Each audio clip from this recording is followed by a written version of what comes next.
Shipbuilder MG Engineering is planning a $2.5 million expansion of its workshop and slipway at Gillman, taking on another 64 workers to triple its workforce. From engineering, boiler making, welding, other trades, possibly electrical trades. Half the capital for the expansion comes from the state government's Future Jobs program.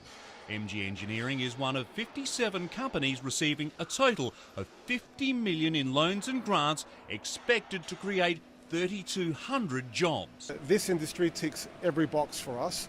It's high-tech jobs, high-paying jobs, interesting jobs. Some of the positions here at MG Engineering could go to shipbuilders who've been laid off as work winds down on the air warfare destroyer project a little further down the river.